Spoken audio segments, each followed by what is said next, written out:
on cooperation in the field of Ayurveda and other traditional systems of medicine.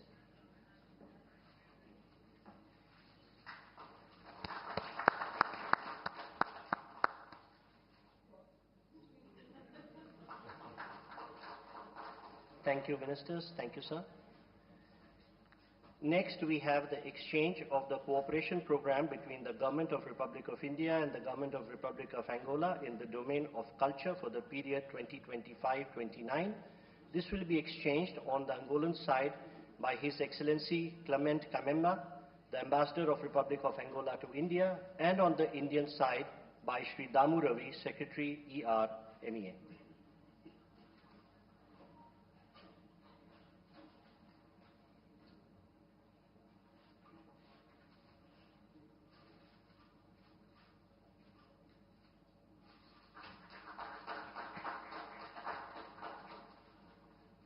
We request the Secretary and the Ambassador to stay on.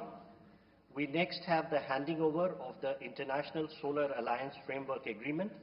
This will be handed over by His Excellency Clement Kamemba, the Ambassador of Republic of Angola, and be received by Sri Damu Ravi, Secretary ER, Ministry of External Affairs.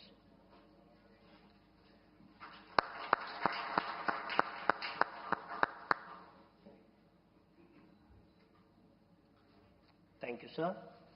Ladies and gentlemen, this concludes the exchange ceremony. I now request the spokesperson of Ministry of External Affairs to conduct the remainder of the proceedings. Namaskar, good afternoon, ladies and gentlemen. Your Excellency, Mr. João Manuel Gonzalez Lourenço, President of the Republic of Angola, Honorable Prime Minister of India, Shri Narendra Modi, Honorable Ministers, members of both delegations, and friends from the India. We will now have the press statements. May I request Honorable Prime Minister of India, Shri Narendra Modi, to give his remarks to the media. Your Excellency, President Lourenço, दोनों देशों के delegates, media के सभी साथी, नमस्कार। मैं बिंदु, मैं राष्ट्रपति लॉरेंसो और उनके डेलीगेशन का भारत में हार्दिक स्वागत करता हूं। यह एक ऐतिहासिक पल है।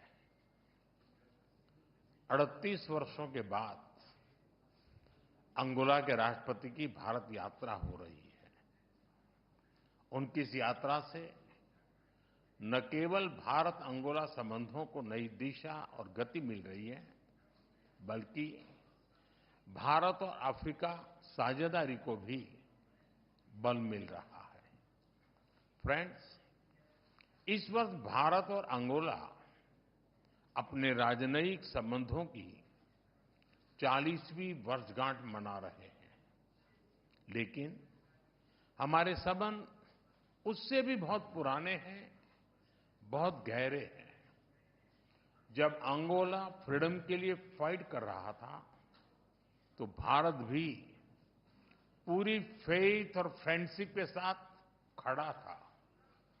फ्रेंड्स, आज विभिन्न क्षेत्रों में हमारा घनिष्ठ सहयोग है। भारत अंगोला के तेल और गैस के सबसे बड़े खरीदारों में से एक है। हमने अपनी एनर्जी साझेदारी को व्यापक बनाने का निर्णय लिया है। मुझे यह घोषणा करते हुए खुशी है कि अंगोला की सेनाओं के आधुनिकीकरण के लिए $200 मिलियन की डिफेंस क्रेडिट लाइन को स्वीकृति दी गई है। रक्षा प्लेटफॉर्म्स के रिपेयर और ओवरहॉल और सप्लाई पर भी बात हुई है। अंगोला की सशस्त्र सेनाओं की ट्रेनिंग में सहयोग करने में हमें खुशी होगी। अपनी विकास साझेदारी को आगे बढ़ाते हुए हम digital public infrastructure, space technology और कैपेसिटी बिल्डिंग में अंगोला के साथ अपनी क्षमताएं साझा करेंगे। आज हमने health care, diamond processing, fertiliser और क्रिटिकल मिनरल क्षेत्रों में भी अपने संबंधों को और मजबूत करने का निर्णय लिया है। अंगोला में योग और बॉलीवुड की लोकप्रियता हमारे सांस्कृतिक संबंधों की मजबूती का प्रतीक है। अपने पीपल टू पीपल संबंधों को बल देने के लिए हमने अपने युवाओं के बीच यूथ एक्सचेंज प्रोग्राम शुरू करने का निर्णय लिया है।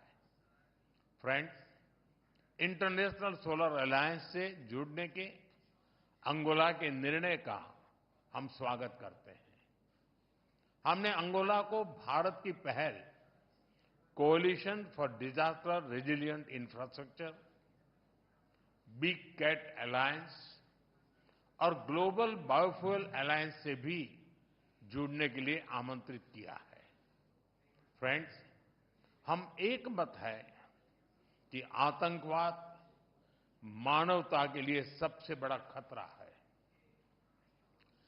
पहलगाम में हुए आतंकी हमले में मारे गए लोगों के प्रति राष्ट्रपति लॉरेंसो और अंगोला की संवेदनाओं के लिए मैं उनका आभार व्यक्त किया। We are committed to take firm and decisive action against terrorist and those who support them. We thank Angola for their support in our fight against cross-border terrorism. Friends, 140 crore भारतीयों की ओर से मैं अंगोला को अफ्रीकन यूनियन की अध्यक्षता के लिए शुभकामनाएं देता हूं।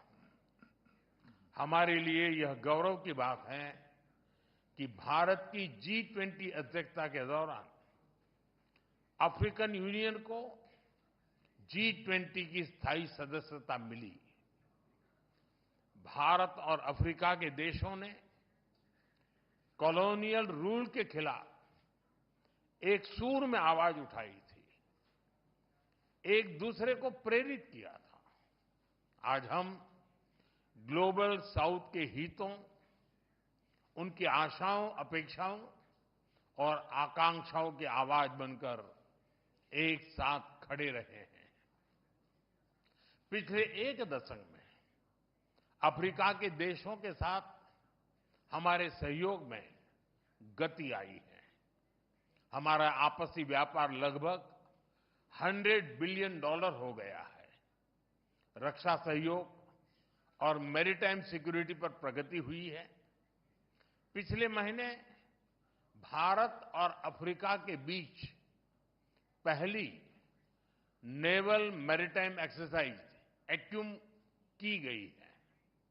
पिछले 10 वर्षों में हमने अफ्रीका में 17 नई एम्बेसीज खोली है।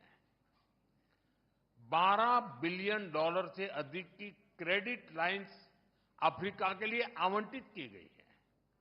साथ ही अफ्रीका के देशों को $700 मिलियन की ग्रांट सहायता दी गई है। अफ्रीका के 8 देशों में वोकेशनल ट्रेनिंग सेंटर खोले गए हैं। अफ्रीका के 5 देशों के साथ हम डिजिटल पब्लिक इंफ्रास्ट्रक्चर में सहयोग कर रहे हैं। किसी भी आपदा में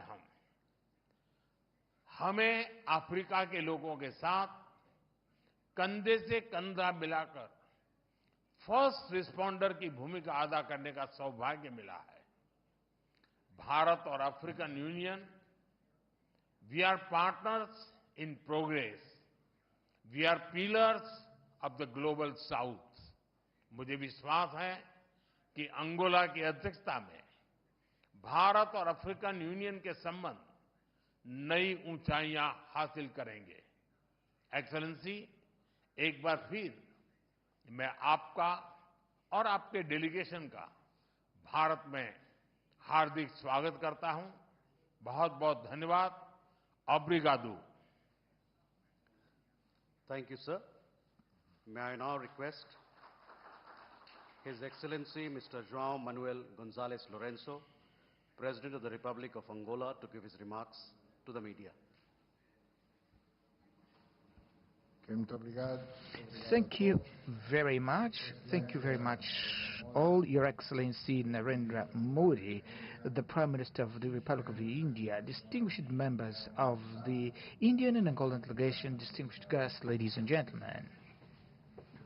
Allow me, first and foremost, to thank the very gracious words that Your Excellency has addressed to us and express our gratitude for the hospitality that has been accorded to us since our arrival in this beautiful city of New Delhi, where we see reflected the rich and vast culture of the Indian people who have welcomed us with the warmth and cordiality which is their hallmark.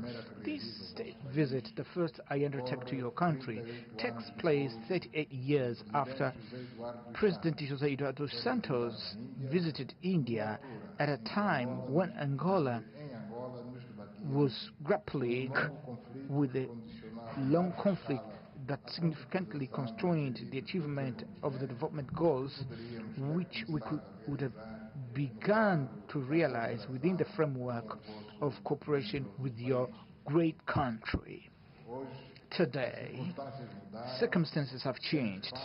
We enjoy peace within the context of democracy that continue to consolidate itself, opening up far broader prospects for exchange between the Republic of Angola and India, whose potential of both our nations, when combined, can help establish a significantly expanded foundation for business opportunities, commercial exchanges, institutional cooperation and investments in the economies of our respective countries and other domains that we may identify.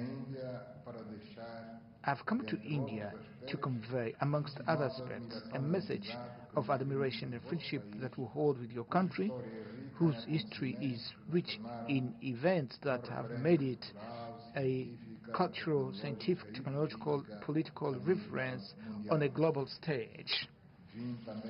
I've also come to India with the intention of showcasing a new vision for the relations between our countries, grounded on the concrete and achievable objectives with practical results that will help transform, even in our own time, the daily lives of our respective peoples and countries.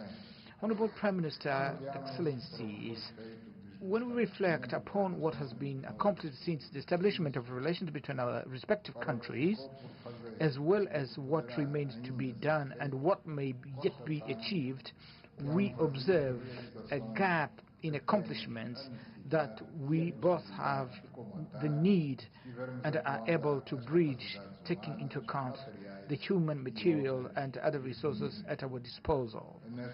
It is from this perspective that the Angolan side will seek to address during the bilateral discussions our main interest in the cooperation with India, placing particular emphasis on the sectors such as agriculture to promote food security, finance, health, defense, higher education, information technologies, energy, industry and trade, and mineral resources, oil and gas, with expectation that at the end of our deliberation we may affirm that our efforts have been worthwhile in light of results achieved, since these domains constitute the foundation upon which the entire economic and social development program of Angola will rest, for which we count most especially on the participation of India. In this regard, I would like to underscore the significance we attach to the direct participation of Indian investors in the Angolan economy, which hold a considerable growth potential and offers conditions that render it attractive, because we are endowed with a valuable asset, which is a young population marked by vigor and a capacity to assimilate new knowledge which can be harnessed in the service of entrepreneurs who look for Angola as a destination for their investments and business ventures. These ideas may become a tangible reality in the short and medium term as there is political will that inspires us to undertake projects of mutual benefits for which it is essential to mobilize the necessary financial resources. I therefore would like to welcome the availability and the openness of your country to the creation of an investment fund with a view to encourage Indian entrepreneurs to invest in sectors of their interest in Angola, as well as the establishment of an export credit line. It is important to underscore the fact that the signing of considerable